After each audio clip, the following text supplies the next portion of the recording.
আমার গাঁৱত শৈতানি সুঙ্গা ফিটা খাইতাইনি খাসা ফাতির সা খাওয়াইমু মজা করি খাইবাইনি আমার গাঁও যাইতাইনি আমার গাঁও যাইতাইনি সুঙ্গা ফিটা খাইতাইনি খাসা ফাতির সা খাওয়াইমু মজা করি খাইবাইনি আমার গাঁও যাইতাইনি।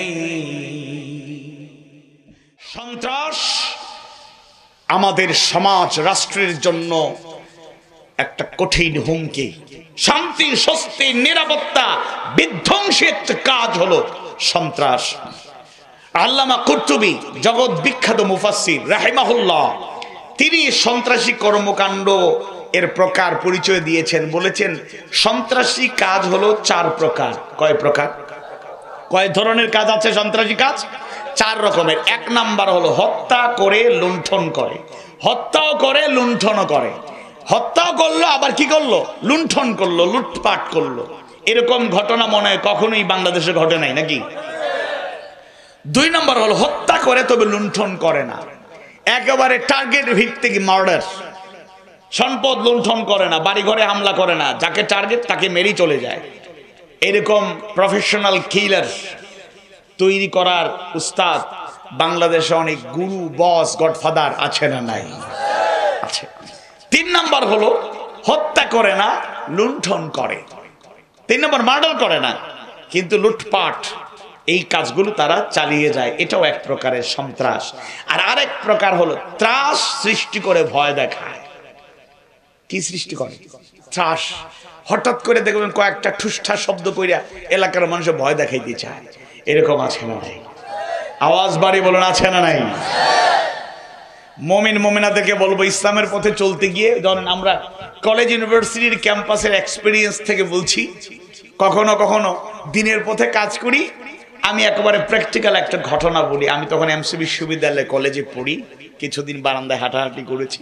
আর মাদ্রাসা তো আমার মূল, একেবারে বেসিক, ছোট্টবেলা থেকে কামিল পর্যন্ত মাদ্রাসায় পড়েছি আলহামদুলিল্লাহ। এটা গৌরবের ব্যাপার। তো এমসি বিশ্ববিদ্যালয় কলেজে আমরা মাঝে মধ্যে দিনের কাজ যেভাবে করতাম অন্যায়েরও প্রতিবাদ করার চেষ্টা করেছি, বলেন আলহামদুলিল্লাহ। একবার আমরা মসজিদে বসে সলা পরামর্শ করছি দিনে কাজের, আর আমরা আল্লাহ রাসূলের সুন্নাহগুলো অনুসরণ করে অন্যায়ের প্রতিবাদ করতাম। তো হঠাৎ করে আমাদের অন্যায়ের প্রতিবাদ আর সৎ কাজের আদেশের কারণে একটা গ্রুপ আমাদেরকে আঘাত করার জন্য, হামলা করার জন্য এরা অস্ত্র শস্ত্র সংগ্রহ করে আমাদেরকে আজকে বলছে পাখি কিছু উড়াইয়া দেবো। আজকে কি উড়াইয়া দেবে? পাখি আসলে পাখি না, মানুষ নামক পাখি উড়াইয়া দেবে। এখন আমরা তো অস্ত্র শস্ত্রে বিশ্বাস করি না, আমরা তো আল্লাহর উপর তাওয়াক্কুল করি। ভরসা আছে কার উপর? ওয়ালা রাব্বিহিম ইয়াতাওয়াক্কালুন।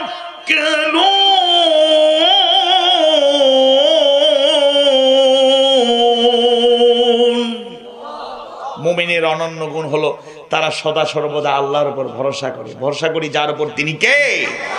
আল্লাহর উপর। এবার খবর পেলাম আমাদের উপর হামলা হবে, আমরা বললাম করবো কি? আল্লাহর কাছে দোয়া দরুদ করলাম, দোয়া চাইলাম, সাহায্য চাইলাম। আল্লাহ তুমি আমাদেরকে পলায়নকারীদের কাতারে সামিল রেখো না, আমরা যেন সাহস নিয়ে হকের পথে টিকে থাকতে পারি। দোয়া দরুদ শেষ। আল্লাহ তাআলার পক্ষ থেকেই মনে হয় এটা ইশারা পেলাম। আল্লাহ তাআলার খাস মেহেরবানিতে একটা বুদ্ধি মাথায় আসলো। বললাম এই শোনেন, আপনারা ক্যাম্পাসে আমরা নির্দিষ্ট একটা জায়গায় দাঁড়াইতাম মাঝে মধ্যে ছাত্রদেরকে দাওয়াত দেওয়ার জন্য। বললাম অমুক জায়গায় আপনারা যাবেন, তবে যাওয়ার আগে অজু করে রওনা হন সবাই। এখন 200-250 বা কম বেশি মানুষ। এখন অজু করা শুরু করছি, 15-20 জনের অজু শেষ হয় নাই। ওদের লিডার আমারে ফোন দিছে, দেলোয়ার ভাই তোমরা কি করছো? আমরা অজু করছি।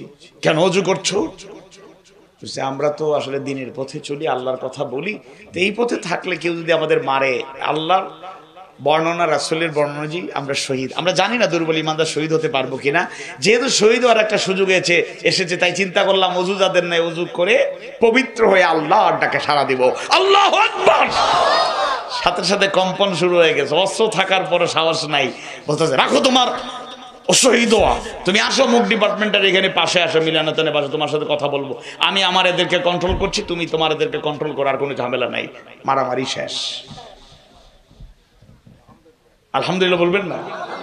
এবার একটা তাকবীর দেন, শোনেন। যেই তাকবীর শুনে অস্ত্র শস্ত্র সন্ত্রাসীদের হাত থেকে পড়ে যায়, এই অস্ত্র আমরা আল্লাহর উপর, ওয়া রাব্বাকা ফাকাব্বির, আর তোমরা তোমাদের রবের বরত্ব শ্রেষ্ঠত্ব ঘোষণা করো। নারায়ে তাকবীর, লিল্লাহি তাকবীর। চেতনা একটু টায়ার্ড হয়ে গেছে, 12টা হয়ে যাচ্ছে তো। আচ্ছা, 50-এর উপরে মুরব্বী যারা, আপনারা একবার আমার সাথে স্লোগান দেন। শুধু 50-এর উপরে, এর নিচে না, 49-এ না। রেডি? নারায়ে তাকবীর, লিল্লাহি তাকবীর। এবার 20 বছরের নিচে, 19 থেকে 20 না, 19 থেকে একেবারে নিচে যারা আছো তোমরা, নারায়ে তাকবীর, লিল্লাহি তাকবীর। এবার 20 থেকে 49, 20 থেকে 49, দেখেন অন্য কেউ যাতে না বলে। নারায়ে তাকবীর, লিল্লাহি তাকবীর। এবার শেষ, সবাই মিলে। রেডি? নারায়ে তাকবীর, লিল্লাহি তাকবীর। আল কোরআনের আলো। এখানে আমার একটা সংযোজন আছে। ঘরে ঘরে জ্বালতে চাইলে 18 কোটি মানুষের বাসা বাড়িতে man to man, door to door যাওয়া সময় লাগবে নাকি লাগবে না? তাও গিয়ে বুঝাইতে পারবো কিনা কঠিন। কিন্তু একটা জায়গায় যদি কোরআনের আলো জ্বলে, ওই জায়গায় ডিসিশন মেক হয়, ওই জায়গায় সিদ্ধান্ত জানায় দেয়া হবে, সাথে সাথে খবর পৌঁছে যাবে। আওয়াজ বাড়িয়ে বলুন ঠিক কিনা? আল কোরআনের আলো। এখনো ঠিক হয় নাই, সংসদে জ্বালতে হবে, সংসদে। না বেজার আসই না আপনারা? ভাই সাহেব ডরাইছেন নি? ছোট ভাই, আল কোরআনের আলো সংসদে জ্বলো, হাদিস সুন্নাহর আলো সংসদে জ্বলো। শুনুন, সংসদে কোরআনের আলো জ্বললে, অমুসলিম ভাই বোনেরা যারা শুনছেন, আপনারা ভালো করে শুনুন। এখানে আমরা মুসলমানদের দেশে আছেন, মন খারাপ করবেন না। ইসলাম অমুসলিমদেরকে যে অধিকার দিয়েছে, কোরআন হাদিস সুন্নাহ, আল্লাহ তার রাসূল অমুসলিমদের যে অধিকার দিয়েছেন, পৃথিবীর আর কেউ দিতে পারবে? আর কেউ দিতে পারবে? আর কেউ দিতে পারবে? মতলব বাজরা তো আপনাদেরকে ক্যাপচার করে ধরে আছে। ভাই আপনারা আমাদের জন্যই নিরাপদে আছেন, সুতরাং টেনশন নাই। মামুরা করে কি, আপনাদের নাম করে অনেক কিছু নিয়ে আসে, 10-20% পৌঁছায়, বাকি 80 থেকে 90 ভাগ মামুদের পেটে কিংবা ব্যাংকে। আওয়াজ বাড়ি বলেন ঠিক কিনা? সংসদে যদি কোরআনের আলো জ্বলে, তাইলে সন্ত্রাস বাংলাদেশে থাকবে না। আওয়াজ বাড়ি বলুন থাকবে। ওই মমতাজ আবার তো বুক ফাইটটা গেছে, সব শেষ। ওনার সঙ্গী সাথী যারা সব শেষ। এক লোক নমিনেশন পেপার কিনছে, ওনার বলছে আপনি নির্বাচন করতে ক্ষমতা নাই, আপনার সক্ষমতা নাই, আপনার নমিনেশন পেপার বাতিল। গড়াগড়ি খাইয়া মাটিতে লুইটা পইরা কান্তাছে। সংসদে আউল ফাউল বাউল লোকেরা যাইতে পারবে? যদি কোরআনের আলোকে চলে যাইতে পারবে? বাংলাদেশের স্টার, ক্রিকেট অঙ্গনের সুপারস্টার, নাম কি? সাকিব আল হাসান। আপনারা তো আয়া শোনে, এই কথাটাই বলবো, আপনারা অ্যাডভান্স বলেন, আপনারা তো মারাত্মক সালাক লোক। যে কথাটা আমি বলতে চাই সেই কথাটা আপনারা বলে দিছেন। সাকিব আল হাসানের একটা পজিটিভ কথা বলি। যারা ইয়ং জেনারেশন ক্রিকেট পছন্দ করো, তোমাদেরকে বলি, দেখো একেবারে ক্রিকেটে যে খেলায় জোয়ার ঢুকে যায়, যেই খেলা বেশি প্রফেশনাল, ওইগুলোকে সমর্থন করার জন্য পাগল হয়ে যায় না। আমরা ব্যায়াম করার জন্য, সুস্বাস্থ্য রক্ষার জন্য একটু খেলাধুলা করি। ক্রিকেট যারা লাইক করেন তাদেরকে বলছি, বাংলাদেশের ক্রিকেট ইতিহাসে এমন কিছু রেকর্ড আছে, বিশেষ করে 6-7টা রেকর্ড আছে, আদৌ কবে বাংলাদেশের কোনো ক্রিকেটার ভাঙতে পারবে বলা কঠিন। এর মধ্যে শ্রেষ্ঠ রেকর্ড করেছে সাকিব আল হাসান। কি রেকর্ড? একসাথে 3 ফরম্যাটে শ্রেষ্ঠ অলরাউন্ডার। টেস্টে র্যাঙ্কিং নাম্বার 1, অলরাউন্ডার হিসেবে র্যাঙ্কিং নাম্বার 1, ওয়ানডেতে র্যাঙ্কিং নাম্বার 1, টি20তে র্যাঙ্কিং নাম্বার 1। এখন সে অবস্থানে নাই, আবার যেতে পারে হয়তো, কিন্তু এরকম একটা রেকর্ড বাংলাদেশের খেলোয়াড় হিসাবে, একমাত্র প্লেয়ার হিসাবে সাকিব আল হাসানের ছিল। সে কিন্তু অনেক জনপ্রিয় ছিল, ইয়ং জেনারেশনের একেবারে কলিজায় জায়গা পেয়ে গিয়েছিল। এখন গত কয়েকদিন আগে সিলেটে গেছে, খেলতে পারতেছে না, কারণ স্টেডিয়াম থেকে একটু পরে পরে লোকেরা কয় ভুয়া ভুয়া। আওয়াজ বাড়ি বলেন ভুয়া। তবে ভুয়া কেন বলে আমি জানি না, রাজনীতির খবর এত রাখি না। তাহলে সংসদে এইরূপ থাকতে পারবে না, আরেকটা কারণ আছে। খেলোয়াড় হিসাবে তারে আমি আপত্তি করি না। সে বক্তৃতা রাখতে গিয়ে বলছে বিসমিল্লাহির রহিম, বিসমিল্লাহির রহমানির রহিম। এই তাসমিয়াটা আল্লাহর নামে শুরু করাটা যেই ঠিক মতো বলতে পারে না, এই সব কোরআন হাদিস যারা জানে না, মৌলিক জ্ঞান যাদের নেই, জ্ঞান পাপীরা সংসদে জায়গা পাবে না। ইমানদার ভাইয়েরা, মুমিন মুমিনা ভাই বোনেরা, আজকে সন্ত্রাসী কার্যক্রম চলছে। আল্লামা কুরতুবী রাহিমাহুল্লাহ সন্ত্রাসকে 4 ভাগে ভাগ করেছেন। 1 নম্বরে একদিকে হত্যা করে আবার লুণ্ঠন চালায়, লুটপাট করে। 2 নম্বরে হত্যা করে তবে লুণ্ঠন করে না। 3 প্রকার। 3 নম্বর প্রকার হলো হত্যা করে না তবে লুটপাট করে, লুণ্ঠন করে। আবার 4 নম্বর প্রকার হলো তারা হত্যাও করে না, লুণ্ঠন করে না, কিন্তু জাতিকে ভয় দেখাতে চায়, সন্ত্রাসী কায়দায় ভয়ে তাদের অন্তরে ঢুকায় দিতে চায়। এরকম আছে না নাই? আলোচনা করার উদ্দেশ্য শুধু জানানো না, ভয়কে জয় করার ট্রেনিং, ট্রেন্ড আপ হতে হবে। হকের পক্ষে কথা বলতে গিয়ে, আমি তো ক্ষুদ্র মানুষ, ছোট্ট মানুষ, হুজুর বড় বড় কথা তো বলেন, যারা জেল খাটছে তারা জানে তাদের কত কষ্ট। তা আমি যে হুজুর বলতেছি, আমি বেশি তো খাটি নাই জেলটেল, মাত্র 3 বার। তো আমারে আবার অনেকে ভয় দেখায়, হক কথা বলো, আমার পীর সাহেবের বিরুদ্ধে কথা কো, আমার উস্তাদের বিরুদ্ধে কথা কো, জেলের ভাত খাওয়ামো। তো আমি এক মাহফিলে গিয়া বললাম, কারে জেলখানের ভয় দেখাও? 3 বার সুন্নত পালন করছি, এইটা না পারলে বড়টা দেখাও। দুনিয়া থেকে সরাবা? মুচকি হাসি দিয়ে আমরা দুনিয়ার থেকে যেতে প্রস্তুত। বাতিলের রক্তচক্ষু পরোয়া করে কাপুরুষ হয়ে আমরা মরতে চাই না, বলেন ঠিক না? 1 সেকেন্ড যদি বেঁচে থাকতে চাই, 1 মিনিটের হায়াতে জিন্দেগি, 2 মিনিটের হায়াতে জিন্দেগি যদি আল্লাহ দান করেন, আমরা আল্লাহর কাছে চাই, আল্লাহ তুমি তোমার গোলাম হিসাবে মুমিনের কাতারে রেখে মুজাহিদের মতো বাঁচায় রাখো।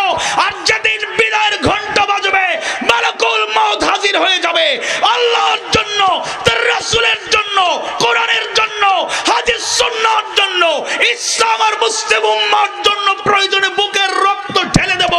বাতিলের সাথে আপোষ করা যাবে না, যাবে না, যাবে না।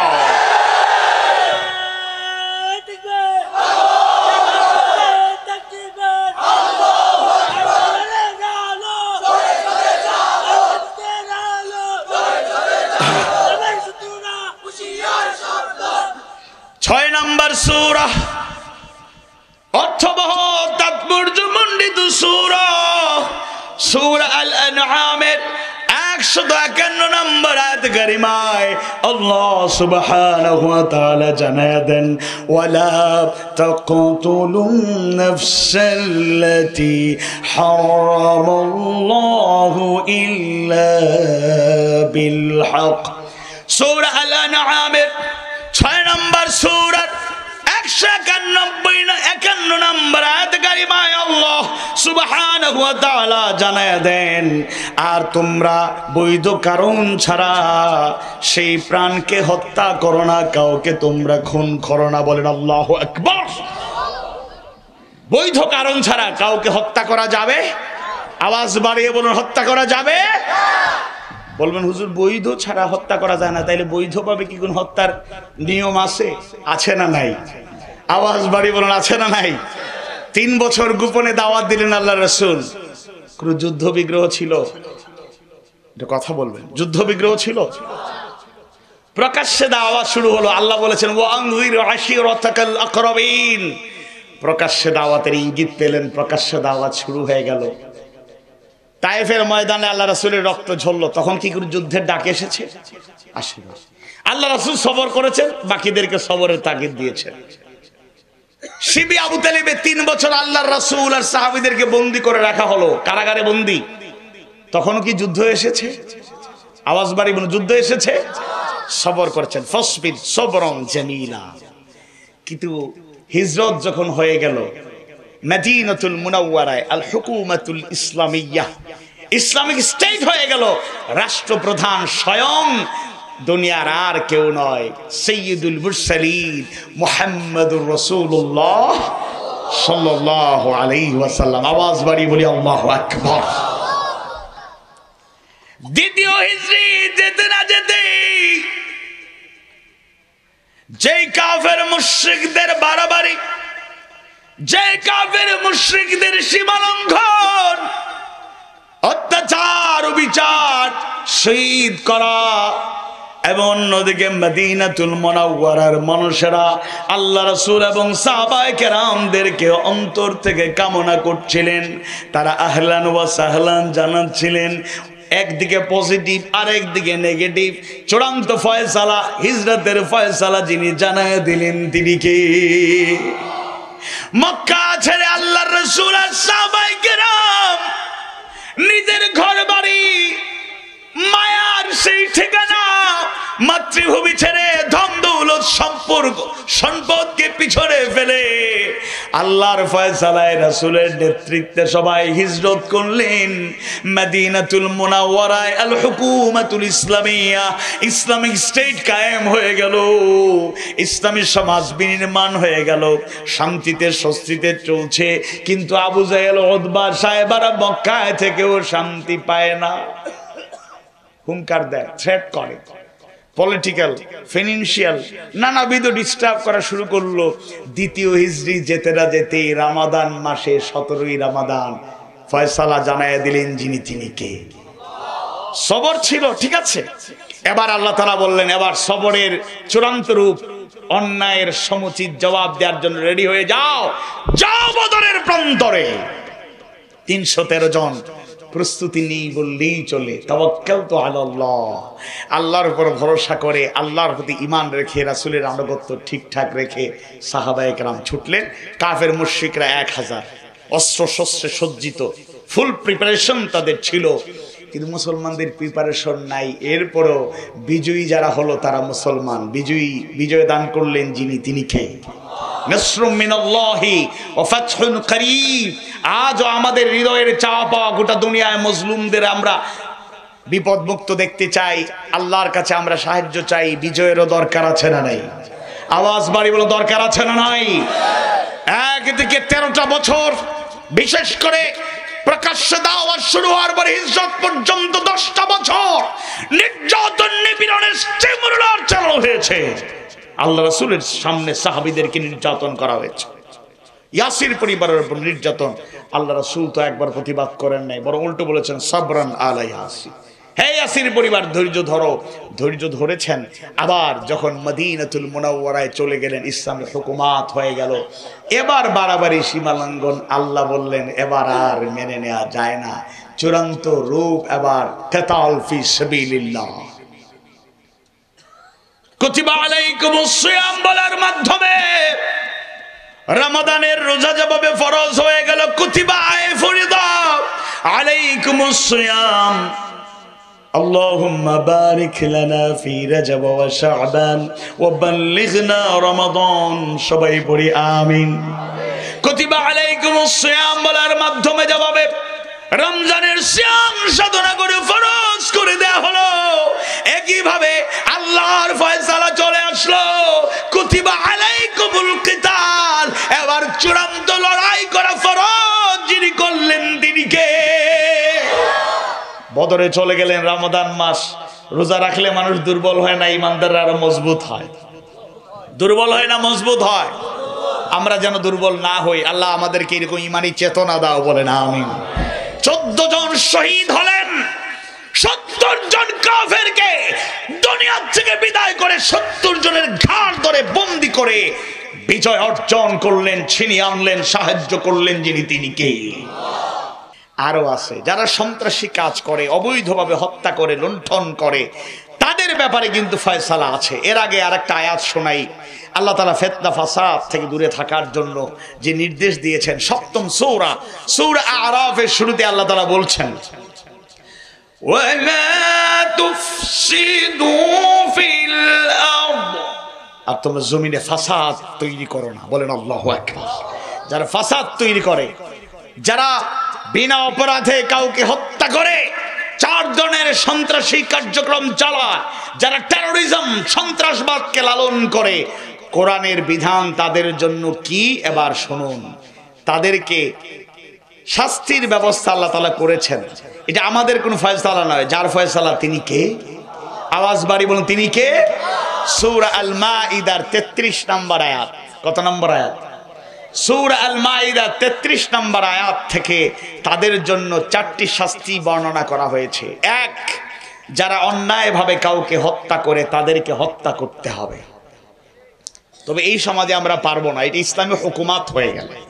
ইসলামী আইনে কোরআনের আলোকে যখন সমাজ চলবে, দেশ চলবে, তখন কেউ যদি কাউকে হত্যা করে এটার পানিশমেন্ট হলো তাকেও কি করতে হবে?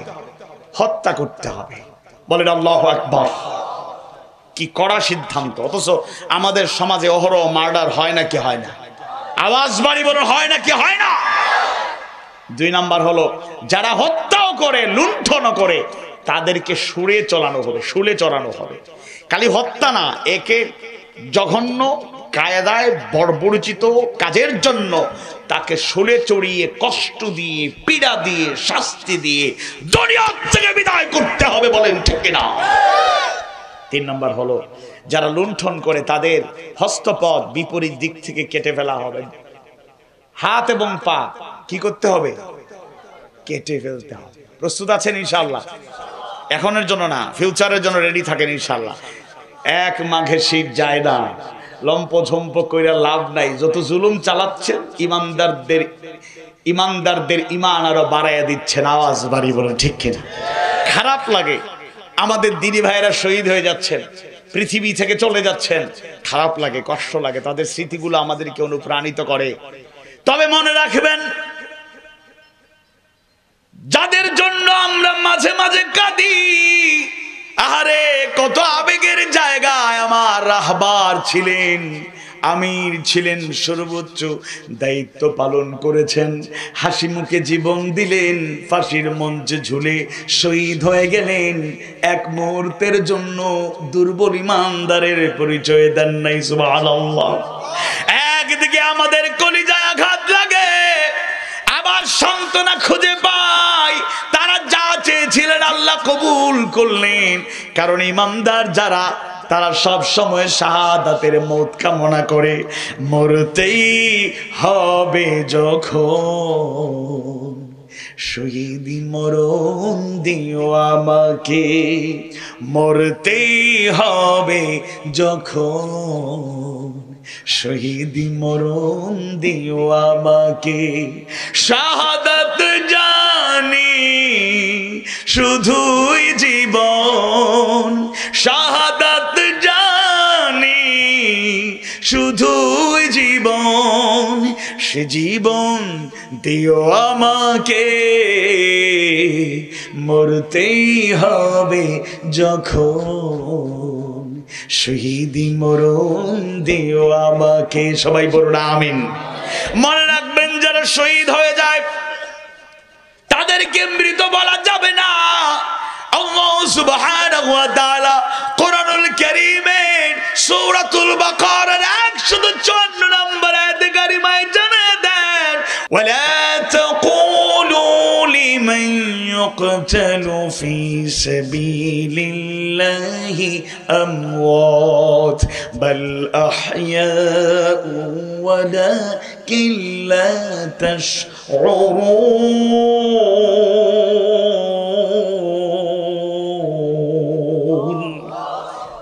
আর যারা আল্লাহর প্রতি নিহত হয় তাদেরকে তোমরা মৃত বলো না, বাল আহইয়া, বরং তারা জীবিত, তোমরা উপলব্ধি করতে পারো না। আল্লাহু আকবার।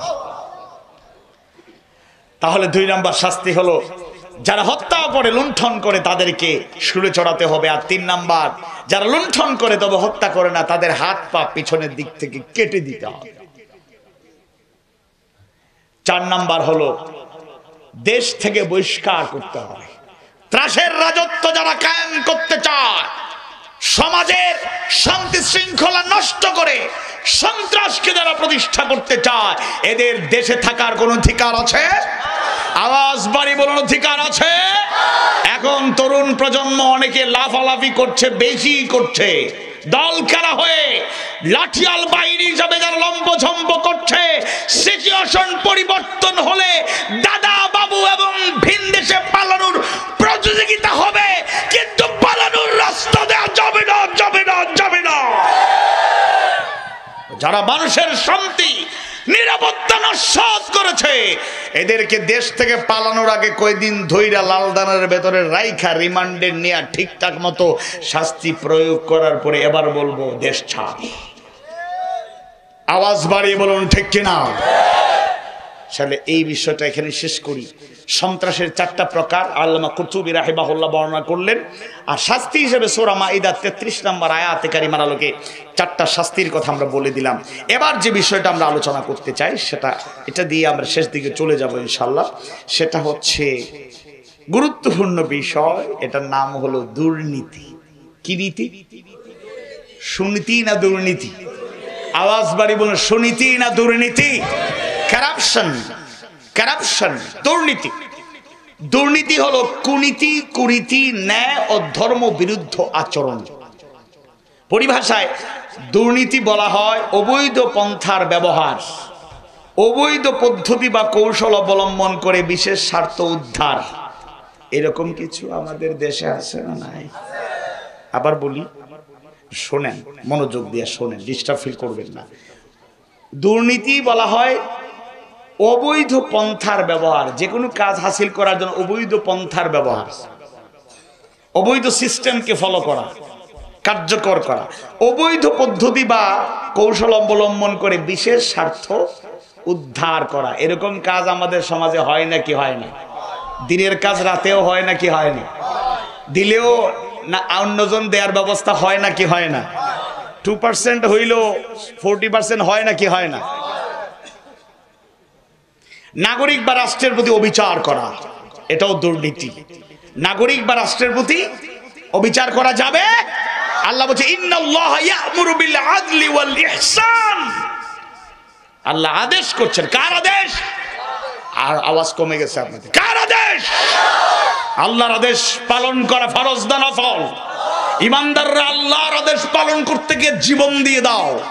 এরপর অবৈধ কিছুকে সমর্থন করা যাবে না, যাবে না, যাবে না, বলেন ঠিক কিনা? এরপরে হলো স্বেচ্ছাচারিতার পরিচয় দিয়ে নাগরিক অথবা রাষ্ট্রীয় স্বার্থ ক্ষুণ্ণ করা। কেউ কেউ বলেন দুর্নীতি হলো অসততা, অবৈধ আচরণ, বিশেষ ক্ষমতা ও কর্তৃত্বে আসীন ব্যক্তিদের আইন বহির্ভূত আচরণ, ঘুষ গ্রহণের অভিযোগ। ঘুষ তো বাংলাদেশে নাই। আর আসতে বলেন, আওয়াজ বাড়িয়ে বলেন। সাধারণত ঘুষ, বল প্রয়োগ, ভয়ভীতি প্রদর্শন, প্রভাব খাটিয়ে এবং ব্যক্তি বিশেষকে সুযোগ সুবিধা প্রদানের মাধ্যমে ক্ষমতার অপব্যবহার করে ব্যক্তিগত সুযোগ সুবিধা অর্জনের নাম হলো কি? দুর্নীতি। ইসলামের দৃষ্টিতে, কিসের দৃষ্টিতে? ইসলামের দৃষ্টিতে চুরি, ডাকাতি, ছিনতাই, সুদ, ঘুষ, জুয়া তথা যে কোনো হারাম পন্থা অবলম্বন, ক্ষমতা ও পেশি শক্তির অপব্যবহার, স্বেচ্ছাচারিতা, প্রতারণা, আইনের অসৎ ব্যবহার ইত্যাদির মাধ্যমে ব্যক্তিগত ও গোষ্ঠীগত স্বার্থ হাসিল এবং দেশ, জাতীয় সাধারণ নাগরিকের অধিকার ও স্বার্থ হরণ করার নাম হলো কি? আস্তে করে বলেন, কি? এবার সমস্যারে আওয়াজ বাড়ি বলেন, এটার নাম কি? সব ঢুকে গিয়েছে।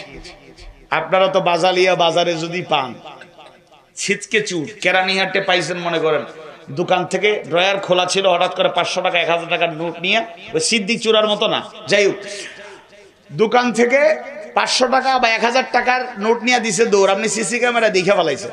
এবার দৌড়াইয়া তারা ধৈরা গণধোলাই দেন।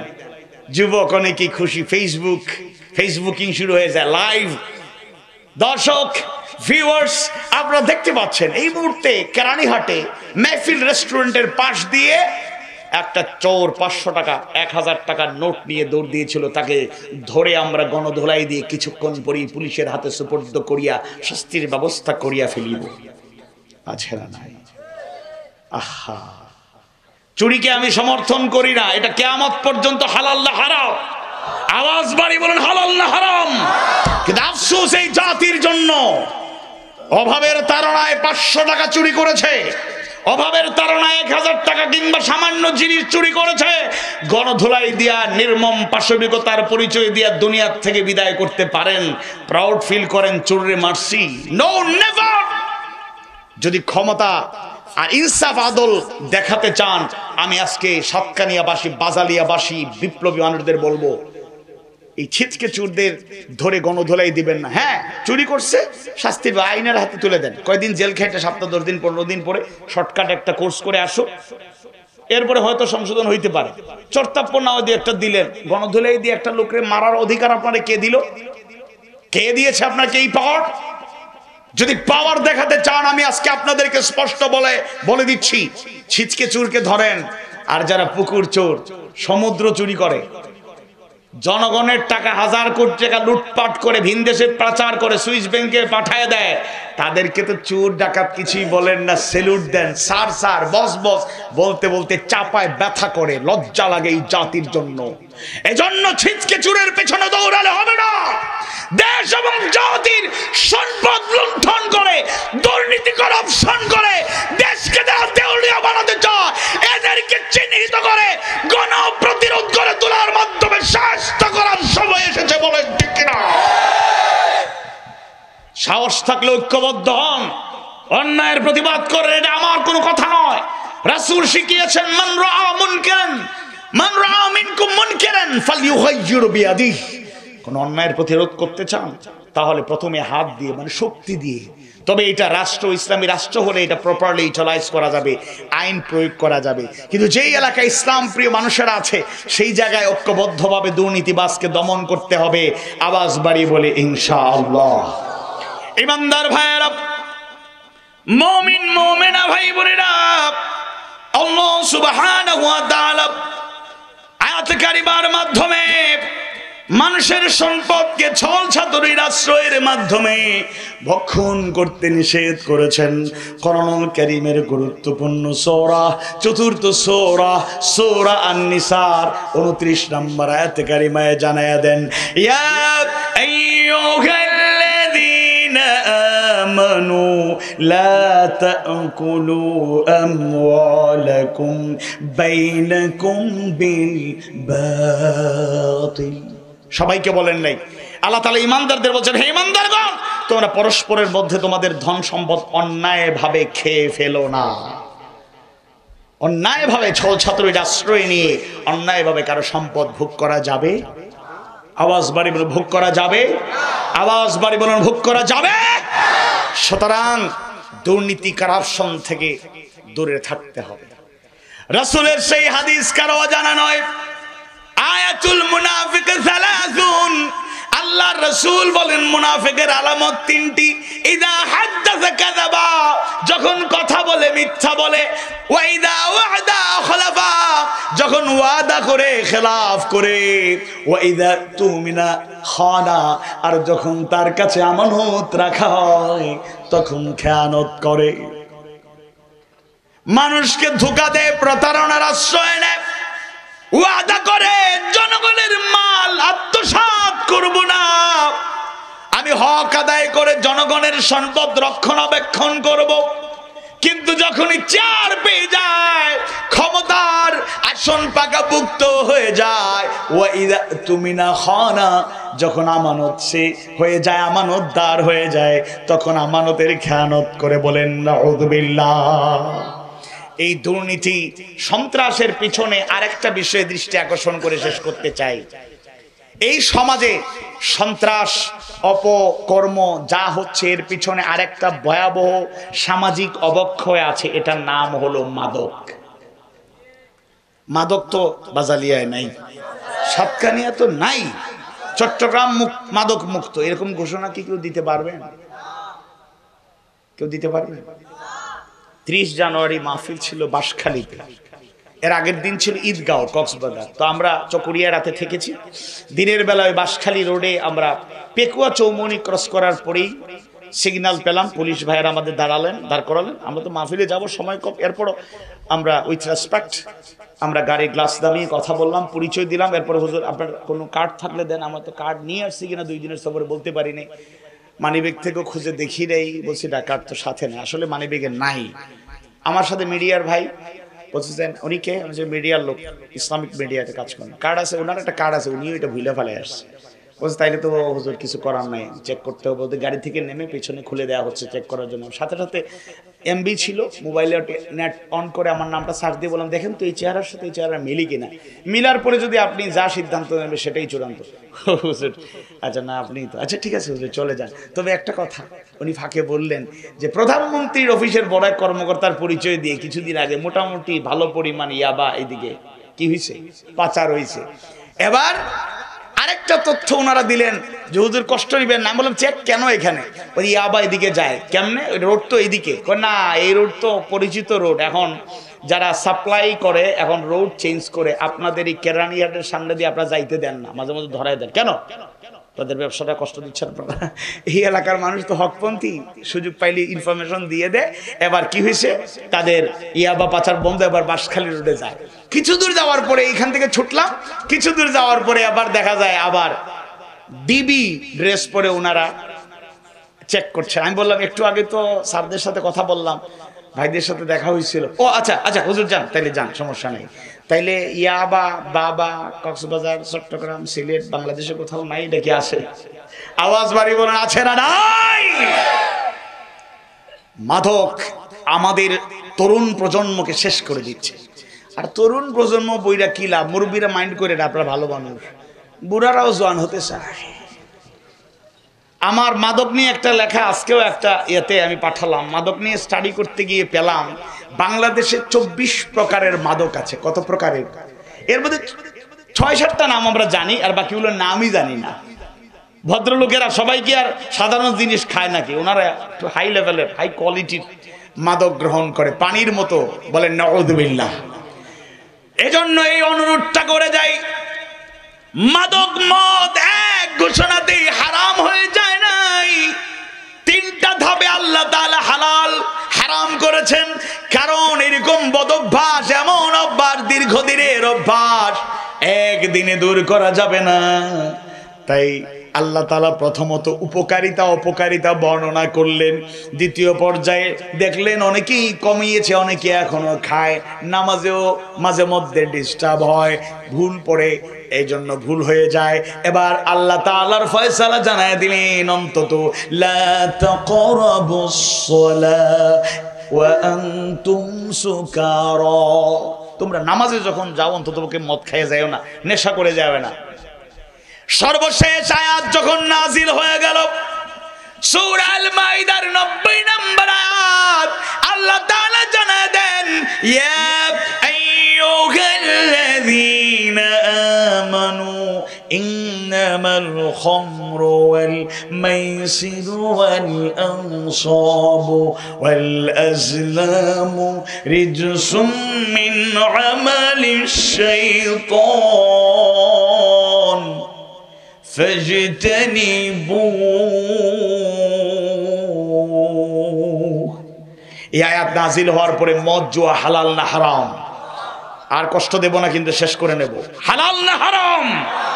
এই মাদক আমার ইয়ং জেনারেশনকে পথভ্রষ্ট করছে, হেদায়েতের আলো থেকে বঞ্চিত করছে, সন্ত্রাসী কার্যক্রমে উদ্বুদ্ধ করছে, টেন্ডাসবাজ বাড়িয়ে দিয়েছে, লাঠিয়াল বাইরে বাড়িয়ে দিয়েছে।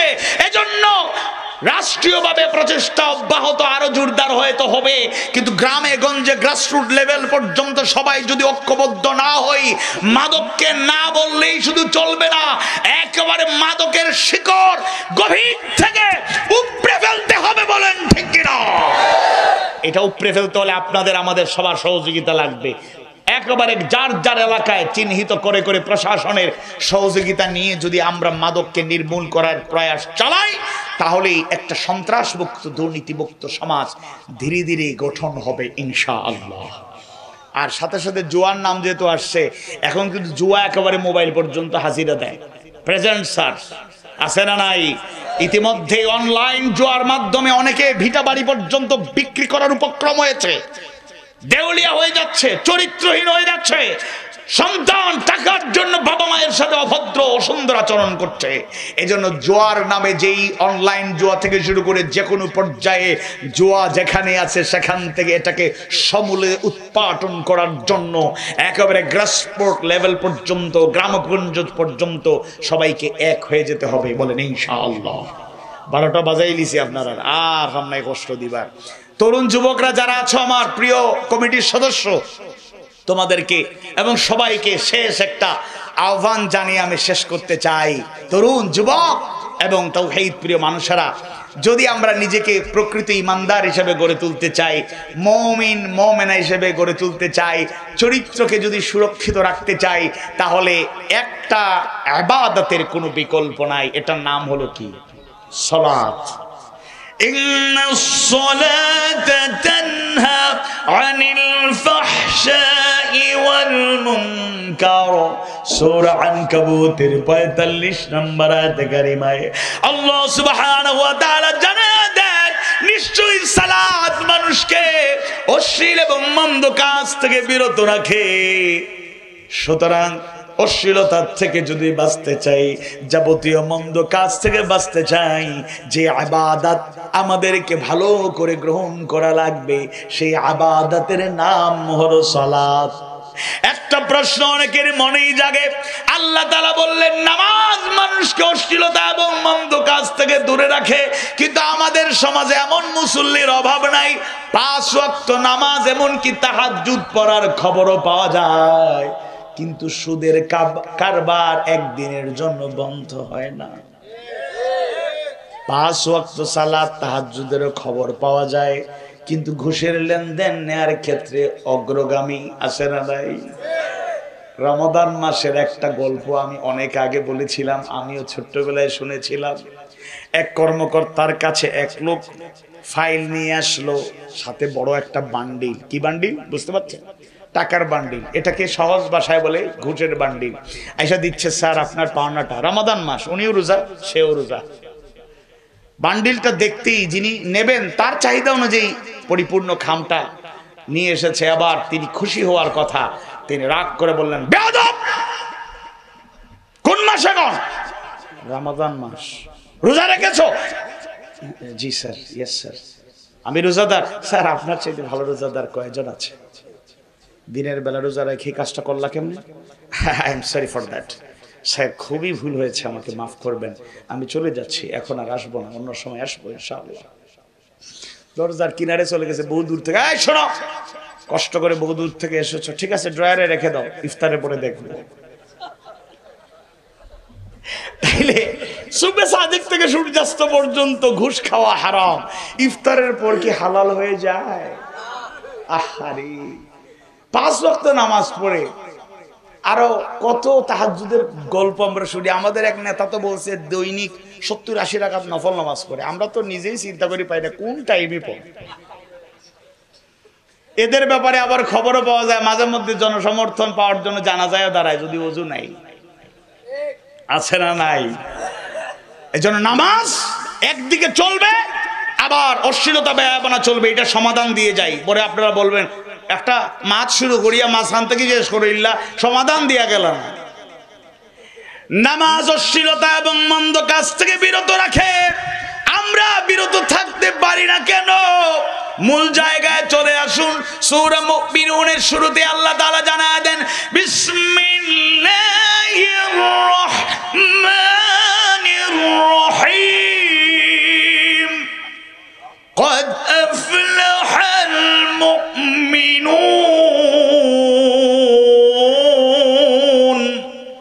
الذين هم في صلاتهم خاشعون।